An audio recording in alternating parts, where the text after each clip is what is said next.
Hey guys, Stuart Trier here from Marketing Cheat Guides. Today I am on the show Nancy Badillo from nancybadillo.com. She's been kind enough to join us and share her story of how she got started and what she's doing in the marketing world. So Nancy, why don't you tell the audience just a little bit about yourself and how you got into marketing? Oh, thank you so much. And thank you so much for having me. I'm really excited to be in this video. I started my career in digital marketing about 11 years ago. And originally, I started it due to the fact that I lost my home and I lost my job, like everyone else in 2007, 2009, through the economy crisis that we went through. And from there, I have heard about people making money online. I didn't know anyone personally. Plus, I didn't have the money to invest like in a course or anything like that. So I just started doing some research online and I started just learning about it. And the more I learned about it, the more my curiosity grew. And I was just very intrigued by the fact that you could make money working from home, basically. So I just started learning about blogging. And from there, I started creating blogs. I would rank them on Google. I would sell them on a website called Flippa. And then from there, I moved on to affiliate marketing. And I did a lot of stuff with more affiliate marketing and blogging. And then I would try things. And if I failed, I would try something else. But that's kind of how I started in the digital space. Awesome. And so what kind of money did you, it's perfect times now because I feel like a lot of people are going through their similar process to 2007, 2008.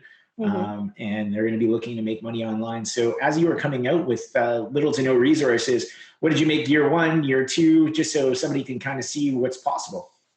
Well, for me, it was a little bit different because I think for me, it was like a learning curve for me. It Mhm. was all new to me. Back in 2009, there weren't as many as resources as now as possible, and Mhm. there weren't like many courses or anything that you could really take. So I was really like just Googling stuff and trying to like find the information. I didn't even know what information I was searching for that I needed in order to succeed. My first year, honestly, I didn't make any money, to be quite honest. I was working, and I'm not lying this, I was working like a full-time job that wasn't paying anything because it was a new job that I got. And I was working like evenings and weekends like crazy. And honestly, I actually ended up spending more money than what I made. I think I was negative like $4,000 because I would try out different things. I'm like, oh, let me sign up for ClickFunnels. I would try that out, and it wouldn't work because I just spent like $200 there, and then I spent another 400 having someone create a landing page for me because I didn't know how to do that. And so in the beginning, in the first year, I didn't make any money. The second year, I started to make some money, but it wasn't anything like return on investment. I think I spent more than I made, if that makes any sense. Mhm. And then my career really didn't take off till like 4 years later. Mhm. The first 4 years was just for me personally was very difficult because I was still trying to have a full-time job and learn something that I've never learned before and also go to school full-time as well. So that probably has something to do with it. I think nowadays, if this is the only thing you're dedicated to, especially with the resources nowadays, you should be able to with a lot of work and consistency within the year, if you have the will to learn. But the first and second year wasn't that great. The third year I kind of saw some profit. I believe, if I'm not mistaken, it was like 2,000. It wasn't like that much. And then by the fourth year, it's just when it went a little bit up and was about 15,000. Nice. So And so it was fast a forward slow. to today, where are you at today in terms of what you're doing and how profitable or how much has it grown for you? For me now, it has grown. So I want to say the last 3 years has been 100,000 and more. Mhm. Now, the crazy part is that one of my things was I've always been working a full-time job. Mhm. And even though I do this full time also, because I stay up till like 3 in the morning, work like long hours, I've never quit my full time job. Mhm. But the last month, I got laid off, like many of us. On March 24th, I got laid off. And from March 24th, actually from March 10th, when I did my course, and I just did a new course right now. So April 10th, so that 30-day gap, I made $26,000. Nice. So I made more money after I got laid off and had more time to focus than Mhm. I probably would have made in the whole year if I would have kept both jobs. So So now I'm doing really well compared to before, obviously. Awesome. So, what do you recommend for people that are kind of finding themselves in a similar situation, similar to yours? What would be your recommendation for them to get started? Because there are going to be a lot of people like you Mhm. who lost their jobs at some point during March and are now in a situation where they need to make money and they need to figure it out. Where would you recommend they start? What's some things that you would be telling people? The first thing is to just do it. This is the perfect time. If you're laid off, you have the time now to put the necessary time that you need. And I have a toddler. I have my husband that has cancer. So I have a lot of responsibilities, but I still manage to prioritize my time with them as well as the time for me to grow my business. So that would be the first thing. Just do it now. A lot of people are like, oh, I'll just wait. I'll take this time to learn. You're kind of like self-sabotaging yourself when you start doing that. I did that for many years. So just do it. And then the second thing would be prioritize your time. You need to prioritize time. So what I normally tell people is select the 3 items or the 3 things that if you did today will scale your business to the next level sooner. Do those 3 things. And then once you're done with those 3 things, anything else you do for the day in your to-do list is just a bonus. Many people to put too much pressure on having to accomplish like 30 things per day. Just don't do that. Just do the first 3 things that are the most important for your business. And then anything else will be a bonus. Those are the 2 things. Start and then, prioritize your in order what's important to scale your business. And what type of stuff are you teaching in your courses and are you teaching people that are new, just getting into either online marketing or online businesses? Yeah, my arts principle Etsy course is pretty much made for anyone that is already a seasonal Etsy seller, or if you're pretty new on the platform, it really doesn't matter.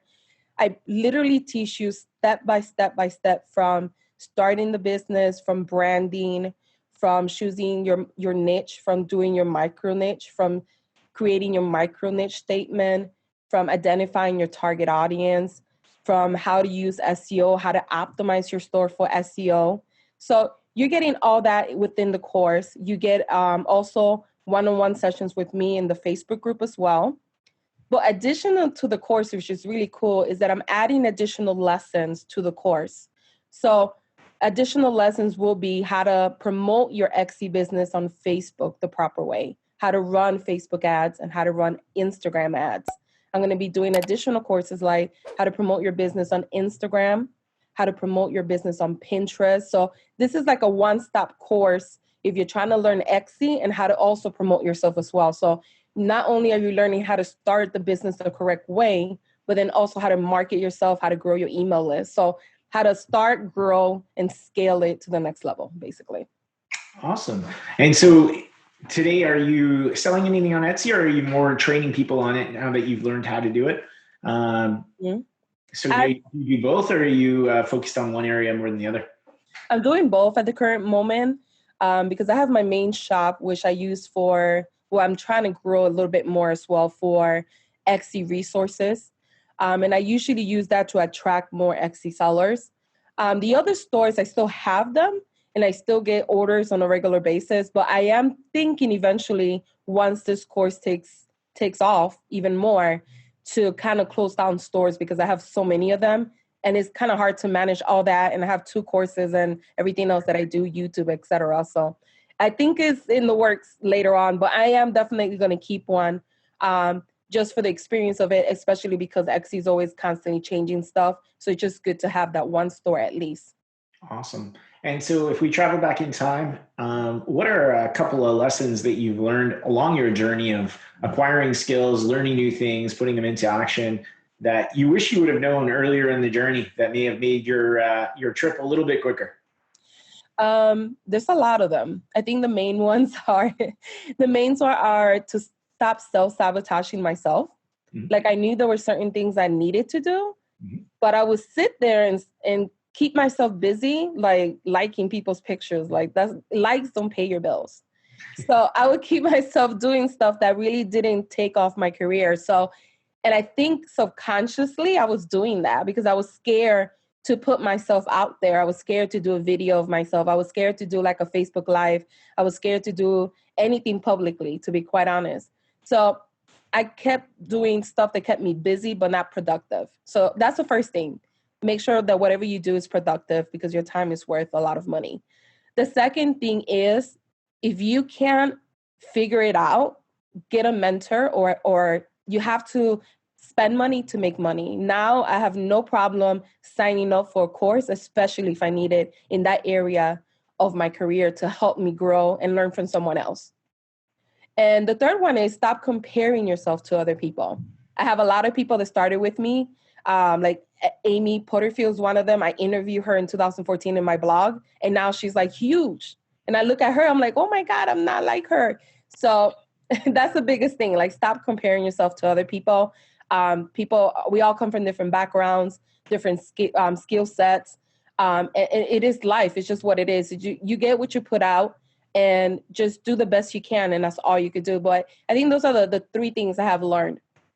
Awesome. That I would. Mm-hmm. That's great. So if people want to learn more about your courses and or go deeper on some of your training, where's the best place to send them? They could go to my blog at nancybadillo.com. Yeah. They could also go to my YouTube channel. I have a lot of videos there as well on the actual course. And I actually have also a free masterclass. So if they want to take that to kind of have a better understanding of the course, they could do that as well.